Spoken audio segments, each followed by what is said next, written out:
The longer lament is by the merchants of the earth, and we'll see these are the magnates, the power behind the throne, the those whose relationship to Babylon is not politics per se, but economy. In Revelation 18:11, it says, "The merchants of the earth weep and mourn over her, because no one buys their cargoes anymore." Now, these merchants are not just the ones who show up at the port. These are the ones who are in charge of the trade affairs. These merchants would be the ones at the head of the chain, the George Soroses, if you will. These merchants of the earth were given more explanation about their position and status on earth at that time in Revelation 18, verse 23, where it says, "Your merchants were the great men of the earth, because all nations were deceived by your sorcery." These merchants are described as great men on the earth, and we've seen these before, all the way back in Revelation chapter 16 at the beginning of judgment. We've got bookends here. The same characters are in play at the beginning of judgment as are at the end of judgment. It says, "Then the kings of the earth and the great men and the commanders and the rich and the strong and every slave and free man hid themselves in caves and among the rocks and of the mountains. They said to the mountains and to the rocks, 'Fall on us and hide us from the presence of him who sits on the throne and from the wrath of the Lamb, for the great day of their wrath has come, and he who is able to stand.'" So that was how judgment began, with the first great cataclysm that was not world destroying, but it was world upheaving. All places on earth were affected by that earthquake, and here the earthquake that comes at Armageddon is one that is going to level the mountains and the islands. This is a different earthquake that comes in Revelation chapter 16 that we're actually backtracking a bit here and filling in the details immediately before it in Revelation 18. These merchants also weep and mourn over the destruction of Babylon, but they don't weep and mourn for her destruction, or for the kings whose power is diminished. They weep and mourn for their own relationship to her, because now no one is going to be, or there is no market for their cargoes. A better word for cargoes here is simply merchandise. The market has been shut down because this is the head of the world market, the World Trade Center in its truest sense. But now all of these items, the merchandise that they can't sell anymore, that they did sell through Babylon, are enumerated in great detail. We actually get 28 different items that they sell, but they all come in categories. John is going to lump some of these together. The first of these merchandise are gold, silver, precious stones, and pearls. Gold and silver is kind of a metric of value. So he starts with those because the value system is going to be taken out from under them as well. It's not likely that they'll be on any gold standard, but still in times of trouble, especially in times of inflation, which the tribulation period will be, gold and silver become a symbol of stability. And here, that stability is taken out from under them. As well, precious stones and pearls, these are luxury items, but they are still some of the most valuable items on earth. They're also related here to the woman herself. In chapter 17, verse 4, it said that the woman was clothed in purple and scarlet, and she was adorned with gold and precious stones and pearls. So the same things which were sold through this city also decorated this city. There were also fine linens and purples and silks and scarlet. This and the previous probably speaks to the fashion industry. Fine linens and silks would be some of the best clothing available. This is not just run-of-the-mill clothing, and then purples and scarlets are the most difficult colors to make.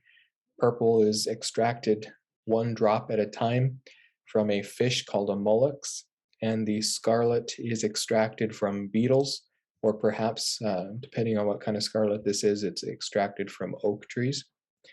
And so these in John's day were some of the most impressive articles of clothing that could be purchased. And this may be his way of indicating that it is high fashion that makes its way through Babylon. Also, these are the colors associated with the beast, the king of the earth, and the woman herself, the capital city of the earth. The beast is a scarlet beast. The woman was clothed in purple and scarlet. This speaks probably of its royalty or its position of royalty over the earth. The next category here, the first ones I might mention just in the Greek, all those words that are highlighted: gold, silver, precious stones, pearls, fine linen, purple, silk, scarlet. These are all in what's called the genitive case, meaning they are describing the noun that goes before it, merchandise. Here, these break out of the genitive pattern and they move to an accusative pattern, which means they are equal to merchandise, but not describing the merchandise. These are other things or other kinds of cargo that are traded through Babylon. So this is every kind of citron wood. This is also called Thyan wood. It is, at least in John's day, some of the most sought after wood. You've probably seen it in furniture before. It kind of looks like a peacock feather pattern or a leopard skin pattern. And it was used back then, or it was only able to be afforded by kings and the richest of the rich in society. The citron wood, it came from northern Africa. Ivory as well, which came from Africa, and I think, yeah, primarily Africa. And these were both symbols of luxury and wealth. And then the third one in this category is articles made from, and then it lists a bunch of different kinds of articles. Now, these articles probably speaks to furniture. It's actually the word in Greek for vessels, so it could be even things like dressers and armoires and just those more costly furniture items. These were made from very costly wood, from bronze, iron, and from marble. Again, some of the most expensive items available. As well, there were cinnamon, spices, incense, perfumes, and frankincense. Frankincense was one of the most expensive incense. And then these cinnamon, spices, frankincense, these were all used these are all vanity products, I guess you could say. They're either used to scent a person, or some of these, like cinnamon, spice, and frankincense, are used to flavor wine. Then we get food items: wine, olive oil, fine flour, and wheat. Now notice this is fine flour and not just flour. These items are the top of food items. The word for wheat can either be wheat or corn, but probably just speaks to agricultural products. The hub of all these agricultural trade goes through Babylon. Now, this is where things get kind of interesting. First, considering all of these items so far have been luxury items, not survival items. Then keeping in mind that we are at the end of a 7-year tribulation period, which has been a period of famine, disease, and death. We want to recall back to the third seal judgment, the third horse of the apocalypse, where we saw inflation and famine beginning. It says, when he broke the third seal, I heard the third living creature saying, "Come." I looked, and behold, a black horse, and he who sat on it had a pair of scales in his hand. And I heard something like a voice in the center of the four living creatures saying, "A quart of wheat for a denarius, 3 quarts of barley for a denarius, and do not damage the oil or the wine." So my comments had been on this that, well, first, a quart of wheat or 3 quarts of barley, which is a lower grade of wheat. This essentially means that one whole day's salary will make one meal for one person. So each person would have to work a full day just to get 1/3 of their daily food. So this is very high inflation. It's going to cause a lot of death. But the luxury items, the oil and the wine, it says not to damage those. The luxury items are going to be preserved for the upper echelon, but even the bare essentials for the lower echelon of people will not be available. So this is a corrupt government and a corrupt economic system, in other words. Next, we get cattle, sheep, horses, and chariots. Now, cattle was not really a common meat used back in John's day. Sheep was a lot more common, either lamb or goat were the more common meats. So these probably are not speaking of food. However, they could be part of that food category. I think it may be better to count them here as transportation, or at least John is looking at them as transportation. These cattle, sheep, and cargoes, or merchandise of horses and chariots. Now, chariots is kind of an interesting word in the Greek here. It does not mean the two-wheeled war chariot. It is a four-wheeled chariot used for transport. So this could be John looking into the future and seeing automobiles and not knowing what to call them, so he calls them whatever their word for a four-wheeled vehicle is. These were all being traded here at Babylon. And then lastly, and most concerning, is slaves and human lives. The word for slaves here is actually not the more common Greek word for slaves, although it can be used for slaves. Doulos is the usual word for slaves.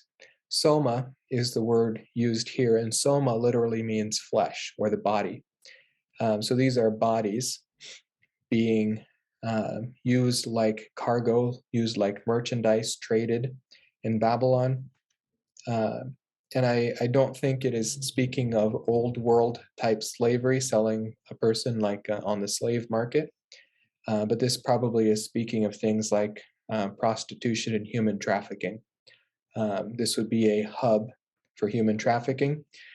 And I think that's why in the text here they have to clarify, because this is kind of a dehumanizing term to use, the soma.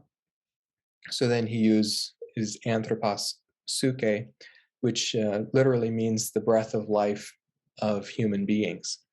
I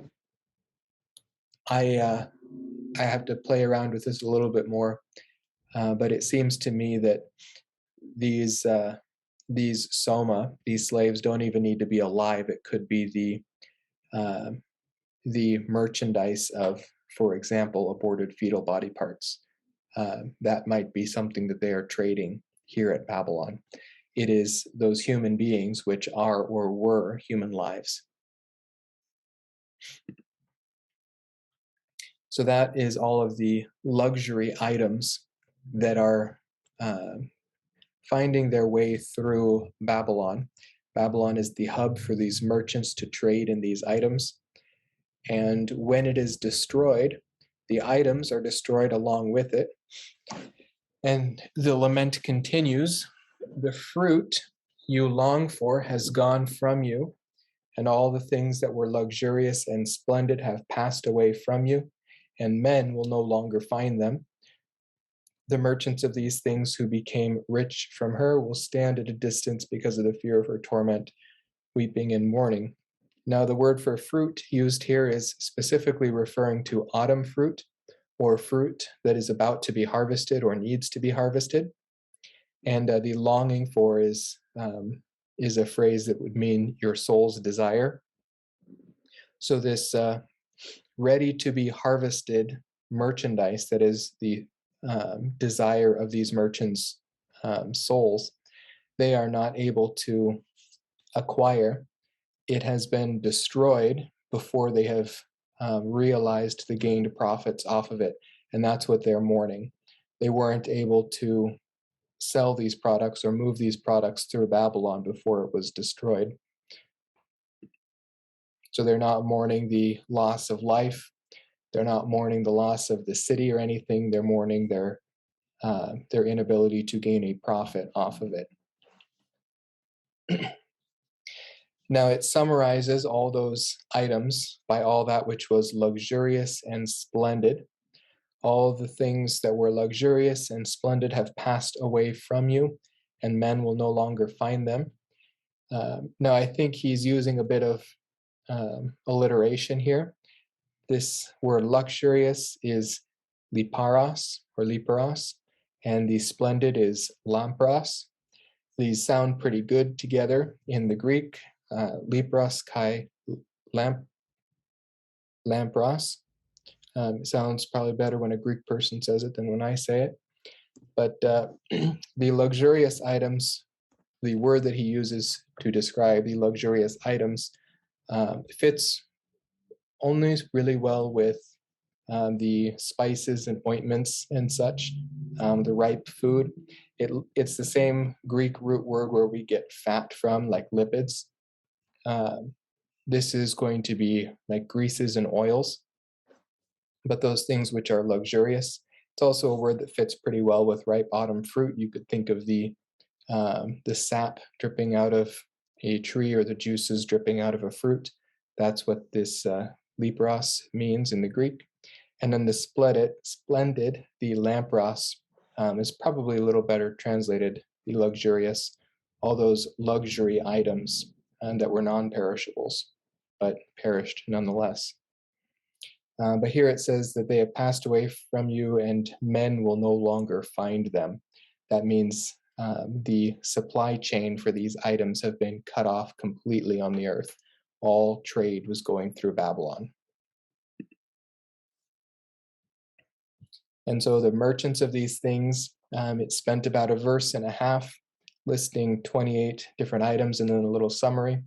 So John is reminding you who he's speaking of. He's still speaking of the merchants, and the merchants were in charge of selling these items or moving these items through. It was their product that they would profit off of. They became rich off of the woman. Now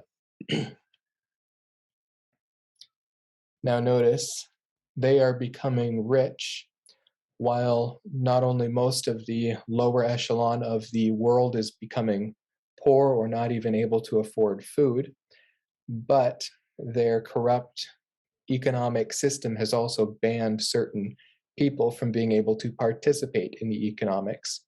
For example, no one will be able to buy or sell except for the one who has the mark.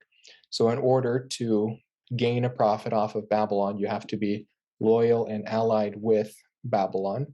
And so you'd need to take the mark. So while the merchants are getting rich here off of Babylon, we can see that they are allied with her, and that's why they're getting rich. She's using them, they're using her. They are part of this world system that has come under judgment by God. And that was the warning that was sent to them in the third angel that came to warn of the coming wrath right before the bowl judgments. Revelation 14:9. If anyone worships the beast in his image and receives a mark on his forehead or on his hand, he also will drink of the wine of the wrath of God, which is mixed in full strength in the cup of his anger, and he will be tormented with fire and brimstone in the presence of the holy angels and in the presence of the Lamb. So this is why they are standing off at a distance for fear of her torment. They're not rushing in to help. They might think they are going to escape the wrath that is coming on Babylon. Babylon is going to be the first to fall, just like in the actual battle where Jesus Christ returns to the earth. The Antichrist is the first one to fall. At that point, it's like destroying the head of really like destroying the queen bee. The rest of the bees scatter, they're confused, they have no idea what they're doing. Babylon's going to be destroyed, and the world is going to be sent into chaos in the last few hours of world history. These merchants are going to stand at a distance, what they think is probably a safe distance, scared to go any closer because watching this great political power and great economic power and great religious power fall, they will be scared now that if that was able to fall, they might as well be able to fall. But they also continue weeping and mourning. And here they give their great lament. They're saying, "Woe, woe, the great city," just like the kings said, "Woe, woe, the great city." But this is how they describe her. They describe her by their relationship to her. She who was clothed in fine linen and purple and scarlet, and adorned with gold and precious stones and pearls. For in 1 hour such great wealth has been laid waste. Their mourning over her has to do with her great wealth and their ability to make wealth off of her. Once again, it says that it was destroyed in 1 hour, which I think is probably literally 1 hour. And their great lament, the heart of it is that her great wealth has been destroyed. Forget the human lives that were mentioned there. Forget the human lives they've been trading in. They are upset because the wealth that they had been gaining off of her is no longer able to be gained off of her. So the whole idea in explaining just the utter debasement um, of their mourning and how selfish their mourning is to show that they're not repentant even in the slightest, and we're going to see that here.